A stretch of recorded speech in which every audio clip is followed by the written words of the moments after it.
শীতের রাতে এই রকম ভুনা খিচুড়ি সাথে গরুর মাংস থাকলে আমার মনে হয় না আর কিছু লাগে। এইটা হচ্ছে সবথেকে বেস্ট খাবার। যাই হোক, আমাদের আগের দিনের রান্না করার বেঁচে যাওয়া কিছু গরুর মাংস ছিল, যেটা কেউই খেতে চাচ্ছিল না। পরে ভাবলাম যে চাল ডাল মিশিয়ে আমি একটু খিচুড়ি করে ফেলি। দেনে যে ভাবনা সেই কাজ, আমি এখানে 2 রকমের ডাল আর চাল ভিজিয়ে রেখেছিলাম অনেকক্ষণ, ধুয়ে তারপরে সরাসরি একদম গরুর মাংসের মধ্যে দিয়ে দিলাম। তারপরে একটা আলু কিউব করে কেটে নিয়েছিলাম। তারপরে এলাচ, দারচিনি, তেজপাতা, পেঁয়াজ, লবণ, সব কিছুই আর কি অল্প অল্প খিচুড়িতে আর কি যা যা লাগে সবই আমি অল্প অল্প করে দিয়েছিলাম, কারণ এটা আমি একত্রে মেখে বসিয়ে দেব।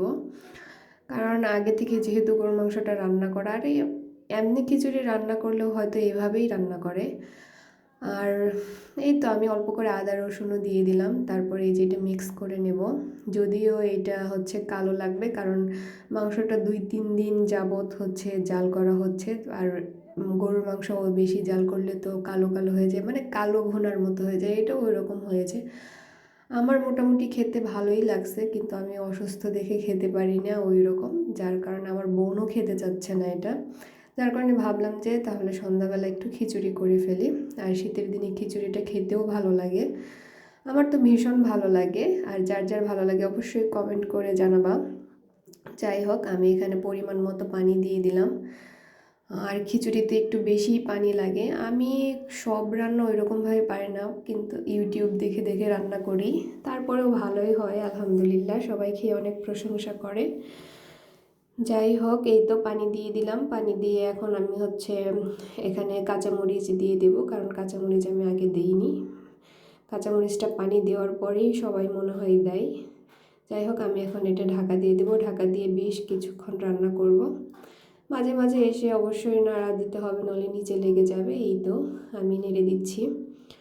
যাই হোক, খিচুড়ি তো অনেকের ভালো লাগে, অনেকের ভালো লাগে না। আমার ভীষণ ভালো লাগে সব ধরনের খিচুড়ি, সবজি খিচুড়ি, তারপরে মাংসের খিচুড়ি, সেটা গরুর মাংস হোক, মুরগির মাংস হোক, চাল ডাল বেশি করে দিয়ে খিচুড়ি রান্না করলে অনেক বেশি ভালো লাগে।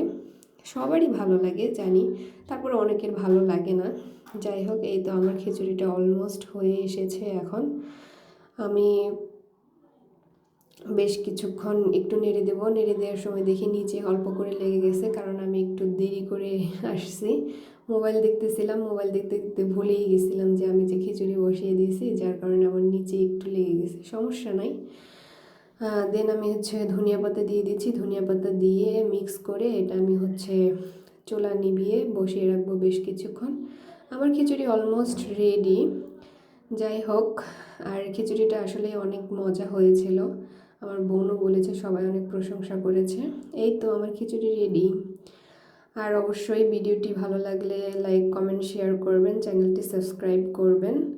আর কথাই হয়তো ভুল হতে পারি, যেহেতু আমি নতুন, আমাকে সবাই সাপোর্ট করবেন। আল্লাহ হাফেজ।